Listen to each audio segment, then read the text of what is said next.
Palvancha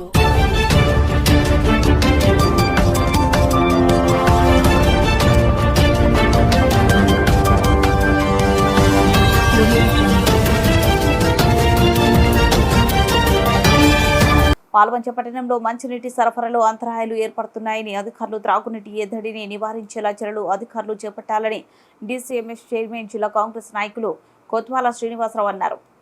municipality పరిధిలోని పాత పాల్వంచలోని కొన్ని ప్రాంతాల్లో మిషన్ భగీరథ పైప్ లైన్లో వేయక నీటి సరఫరా కావడం లేదని మహిళలు కోత్వాల వద్ద చెప్పగా ఆయన పాత పాల్వంచలో పర్యటించారు. మిషన్ భగీరథ అధికారులను ఆ ప్రాంతానికి పిలిపించి మాట్లాడారు. ఈ సందర్భంగా కోత్వాల మాట్లాడుతూ సక్రమంగా నీటి సరఫరా చేయకపోవడం వలన ప్రజలు మహిళలు ఇబ్బందులు పడుతున్నారు. పైప్ లైన్లు అన్ని ప్రాంతాల్లో వేసి సంపూర్ణ నీటి సరఫరాకు చర్యలు తీసుకోవాలని అధికారులను కోత్వాల కోరారు.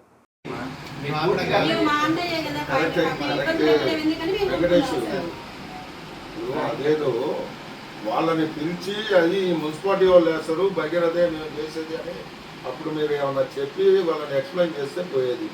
వాళ్ళకి తెలియకుండా మేము పక్కన గలీ ఇలా వేసుకుంటా పోయారు. ఇదేమో చేయలేదు, మున్సిపాలిటీ కూడా అసలు చేసే పరిస్థితి మరి ఎట్లా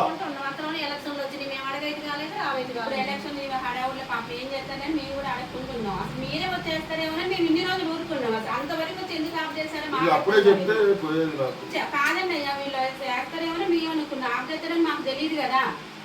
అందరూ అడిగితే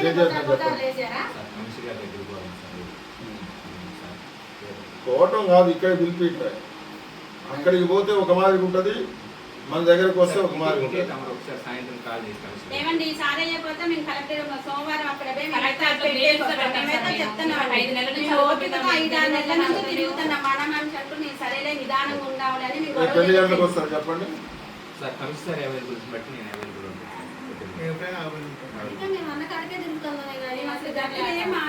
ఎప్పుడు తిరిగే టైంలో తిరగలేదు.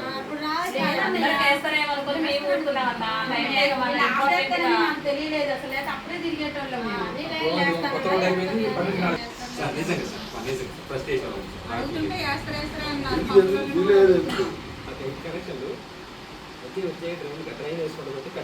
ఎవరు అబ్జర్వ్ చేయలేదు. కట్ అయింది ఒక గల్లీలు, ఆ గల్లీ దయానికి వాటర్ కట్టారు. ఒకసారి పోయారు మిమ్మల్ని రమ్మన్నారా? ఆడిపోయి ఆ కనెక్షన్ కలెక్టర్ ఉన్నారా? వెళ్ళిపోయారు. వెళ్ళిపోయారు. కాబట్టి మళ్ళీ పోయి దాన్ని సాల్వ్ చేసి ఫోటో ఒకటి తీసుకో సార్.